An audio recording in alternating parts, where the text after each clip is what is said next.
देख तू जाके, मैं सही आ रहा हूँ, जा तू।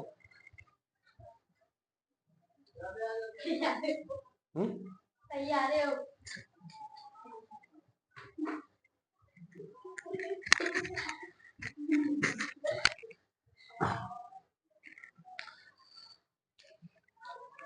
नमस्कार बच्चों, स्वागत है आप सभी को व्योम अकेडमी चैनल पर। मैं रोहित रमाकर। देख रही हंस रही है।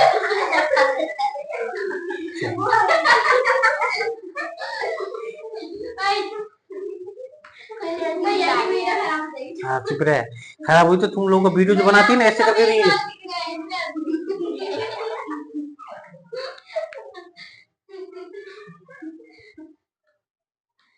नाक से भी नहीं हंसियो, नहीं कान से हंसियो, चुपचाप दिमाग से हंसियो। देखिए, आज हम लोग समझने वाले बच्चों क्लास 10th का जो चैप्टर 8 है ट्रिगोनोमेट्री, उसके एग्जांपल्स को हम देखते हैं। Example number 3। इससे पहले हम एग्जांपल फर्स्ट और सेकंड को पूरी तरह से सॉल्व कर चुके हैं। आज हम एग्जांपल नंबर 3 को हम सॉल्व करने वाले हैं। बच्चों, आपका ये जो हम यहाँ पे क्वेश्चंस लिख रखे हैं हिंदी में, आपके थंबनेल में भी क्वेश्चंस लिखे हुए हैं इंग्लिश मीडियम और हिंदी मीडियम दोनों में। नहीं तो आप लोगों के पास बुक है तो आप इंग्लिश की क्वेश्चंस आप वहां से देख सकते हैं।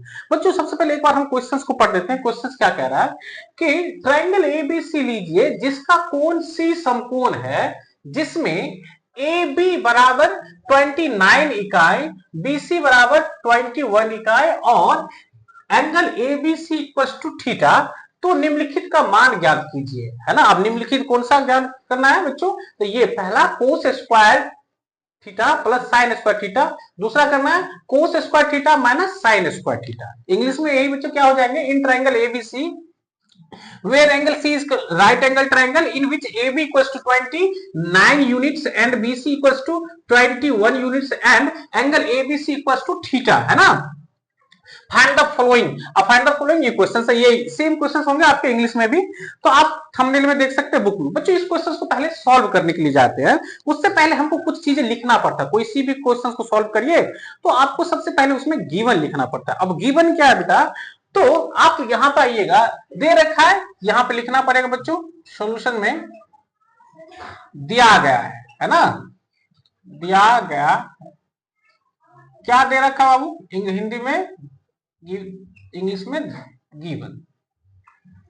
क्या दे रखा है? सबसे पहले दे रखा है क्या कि ए बी सी एक समकोण त्रिभुज है। क्या लिखना बच्चों? ए बी सी एक समकोण त्रिभुज है ना।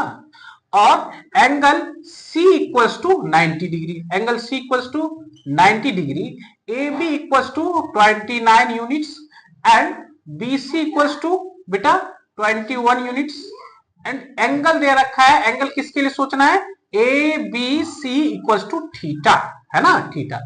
अब सबसे पहले हम क्या करेंगे, एक ट्रायंगल बना लेंगे। जो दे रखा है उस ट्रायंगल को बनाना ही पड़ेगा बेटा। यहाँ पे ए बी सी एक राइट एंगल ट्रायंगल बना लेंगे।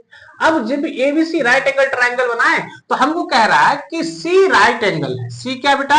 राइट एंगल है। तो यहां पे हो गया ये राइट एंगल सी, तो इसका नाम हो गया ए और इसका नाम हो जाएगा बी। बोलिए हाँ या ना। देखिए, अब बच्चों कह रहा है कि A B equals to 29, A B equals to 29 units and B C equals to 21 units, है ना। ये दे रखा है।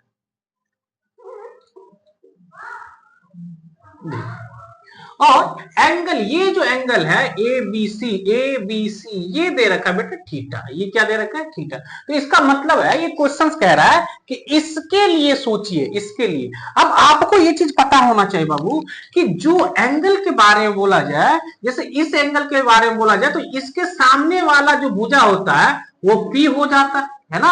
और ये 90 डिग्री के सामने वाला, 90 डिग्री के सामने ये है 90 डिग्री, तो इसके सामने वाला जो ये भुजा है वो एच हो जाता है, हाइपोटेनियस या कर्ण हो जाता है। ये चीज आपको एच दे रखा है। तो ये क्या हो गया बेटा? बी दे रखा है। ये क्या हो गया? बी। बी 21 यूनिट्स दे रखा है। तो आपको सबसे पहले पता है कि हमें राइट एंगल ट्रायंगल में हमको H दे रखा है, B दे रखा है और P नहीं दे रखा है। तो सबसे पहले हमें P निकालना होगा। और P निकालने के लिए आप किसे बुलाएंगे? तो आपको पता है कि जब ये राइट एंगल ट्रायंगल बना और साइड्स कोई नहीं दे रखा है तो सबसे पहले एक चाचा को बुलाएंगे। वो चाचा है पाइथागोरस चाचा जी, बुलाइए। देखिए आइए सर, आइए पाइथागोरस चाचा जी, पाइथागोरस प्रमेय से। तो बेटा पाइथागोरस प्रमेय कहती क्या है? वो जाते जाते क्या कह के चले गए थे? वो जाते जाते कह के गए थे कि मेरे बड़े वाले बेटे, तो आपको पता है ना कि राइट एंगल ट्रायंगल के सबसे बड़े वाले साइड्स कौन होते हैं? कर्ण। तो मतलब बड़े वाले जो मेरे बच्चे हैं वो उसका जो स्क्वायर करोगे वो मेरे अन्य दोनों बच्चों के स्क्वायर के सम के बराबर होगा। दोनों बच्चे, अन्य दोनों बच्चे कौन है? तो पी का स्क्वायर और बी का स्क्वायर, इन दोनों के सम के बराबर ये होगा। ये कह के आपको क्या हुआ? हाँ यही हो गया बेटा पाइथागोरस थ्योरम। अब जो चीज आपको दे रखा है उसको वहां पे वैल्यू पुट करी। तो आपको दे रखा बेटा क्या? तो h दे रखा है 29। h क्या दे रखा है? 29। तो इसका स्क्वायर हो गया। p हमें नहीं पता है तो उसको ऐसे ही रहने दीजिए। b बेटा हमको क्या है? 21। तो इसका स्क्वायर। अब इस सभी का स्क्वायर करिए। अब स्क्वायर करिएगा तो क्या हो जाएगा बेटा? 29 का स्क्वायर मतलब 29 को 29 से मल्टीपल करिए। तो देखिए 9 9 जा 81, कैरी 1 और 29 का स्क्वायर भी क्या होता है? 841। अगर स्क्वायर याद है तो ठीक है, नहीं तो ऐसे ही लिखना पड़ेगा। और बेटा 21 का स्क्वायर होता है 441। 21 का स्क्वायर, इसी तरह से स्क्वायर अगर नहीं पता है स्क्वायर तो हम क्या करेंगे? 21 को 21 से मल्टीपल कर लेंगे, है ना? ऐसे भी निकल जाएगा। अब देखिए हमको क्या निकालना? P square. जिसकी वैल्यू निकालनी पड़ती है तो उसको हमें क्या करना पड़ता है? अकेले। तो हमें पी स्क्वायर निकालना है तो पी को उधर ही रहने दीजिए। आरएचएस में है तो आरएचएस में रहने दीजिए, उसके साथ जो है उसको इधर लेके आ जाइए। तो इस तरफ पहले से 841 था ही रहेगा, ये प्लस वाला इधर आकर के माइनस में हो गया बेटा, और ये हो गया पी स्क्वायर। अब 841 में से 441 घटाइएगा तो क्या हो जाएगा बेटा? 400 बचेगा, है ना?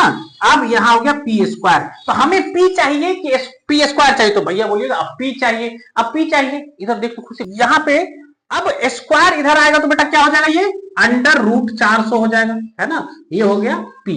अब जब ये स्क्वायर इधर आ गया तो रूट हो गया। तो अब रूट को भी तोड़ना आपको आता है क्या? कैसे तोड़ेंगे? तो 2 से इसको करिएगा तो ये हो गया बेटा 200, फिर 2 से कट रहा है ये। सो ये इस तरह से आपको फैक्टर करना आना चाहिए बेटा। अब 10वीं में हो, है ना? अब ये 5 से कटेगा बेटा, है ना? तो आप इसको, इस 400 को क्या लिख सकते हो? अंडर रूट लिख सकते हो बेटा। 2 कितने बार है? 4 बार। 2 गुने 2 गुने 2 गुने 2 गुने 5 गुने 5, और ये हो गया। अब अंडर रूट जिसका भी पेयर बन जाता है वो बाहर आ गया, ये भी बाहर आ गया और ये भी बाहर आ गया।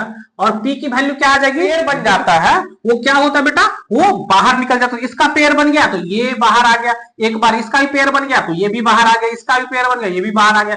तो बच क्या गया है बेटा? रूट के अंदर तो कुछ भी नहीं बचा। तो अब इसको मल्टीपल करिए तो 5 2 जा 10, 10 2 जा 20। तो p की वैल्यू क्या आ गया बाबू? 20। p की वैल्यू 20। तो ये हमको आ गया 20, है ना? जब ये आ गया, अब देखिए ये जो जितने भी हम रफ काम करे हुए थे उसको हम मिटा दे रहे हैं।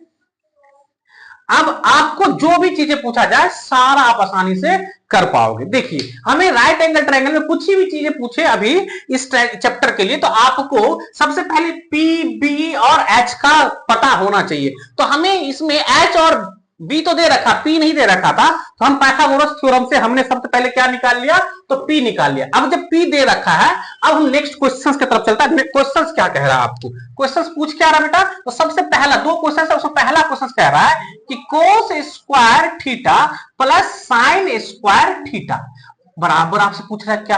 तो आपको पता होना चाहिए कि इसका ट्रिगोनोमेट्रिक रेशियो क्या होता है। तो ट्रिगोनोमेट्रिक रेशियो अगर नहीं याद है तो सबसे पहले क्या करिए? एक चार्ट बनाइए, इस तरह से एक ग्राफ बनाइए और इसमें इसको 6 भागों में ऐसे बांट दीजिए।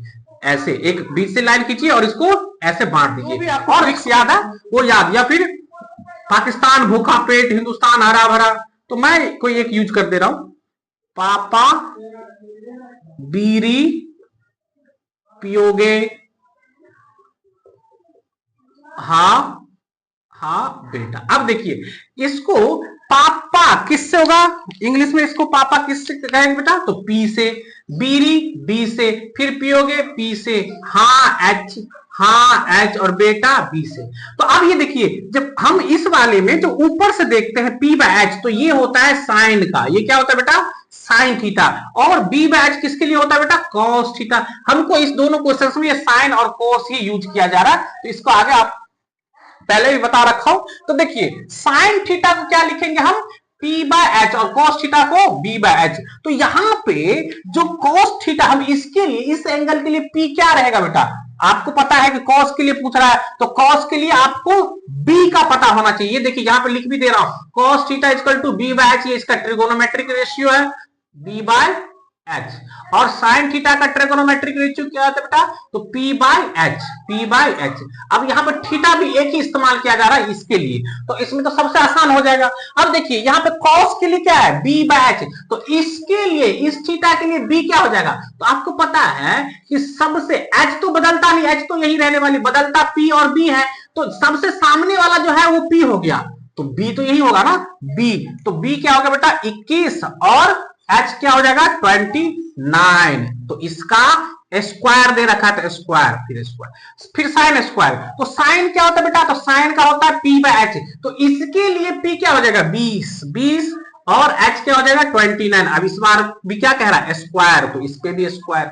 अब इस पे देखिए 21 का स्क्वायर हो जाएगा बेटा 441, इसका स्क्वायर होता है बेटा 841, फिर 20 का स्क्वायर होता है 400, और 29 का स्क्वायर 841। अब इन दोनों का भिन्न जोड़ करिए, तो सबसे पहले एलसीएम, तो 841 और 841 दोनों बार सेम है, तो 841 इसका एलसीएम हो जाएगा। अब इसको इससे भाग देंगे, तो एक को 441 से गुना करेंगे तो 441, फिर यहाँ पे भी 8 को 841 में 841 से भाग देंगे, तो एक को 400 से गुना करेंगे तो 400। अब ऊपर में इन दोनों को क्या हो रहा है, जोड़ हो रहा है, तो 441 में से 441 में 400 जोड़िएगा तो 841 हो गया, नीचे में भी बेटा 841 है, ये दोनों कट रहा है, कट के क्या आ जाएगा 1, तो इसका cos square plus sine square equal to क्या आ गया बेटा 1, ये आ गया। आगे पढ़िएगा, तो जब भी कोस स्क्वायर प्लस साइन स्क्वायर है, ये हमेशा इक्वल्स में एक ही आने वाला है। अब दूसरा क्वेश्चन क्या कह रहे हैं, तो दूसरा क्वेश्चन कह रहा है बेटा कि cos square theta minus sine square, फिर से वही चीज है, कॉस स्क्वायर वही चीज है बेटा, कॉस स्क्वायर साइन स्क्वायर, लेकिन बीच में कौन है, माइनस है, तो कॉस स्क्वायर की वैल्यू क्या होगा, तो कॉस की होता है बेटा b बाय एच, तो इस थीटा के लिए b कौन हो जाएगा 21, तो 21, h क्या है बेटा 29, अब इसके ऊपर स्क्वायर है तो स्क्वायर डाल देंगे, फिर माइनस साइन का क्या होता है बेटा, इसी एंगल के लिए साइन होता है p बाय एच, तो इसके लिए p हो जाएगा ये 20, और h तो बेटा वही रहने वाले 29, अब इसका स्क्वायर कर देंगे। अब देखिए इस 21 का स्क्वायर तो अभी निकाला था बेटा, कितना होता है 441, 29 का स्क्वायर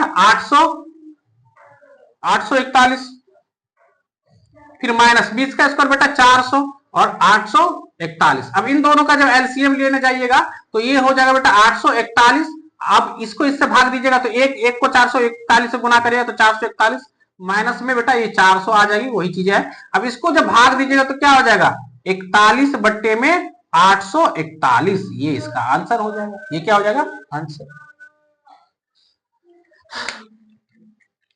क्या आपको ये दोनों क्वेश्चन समझ में आई क्या?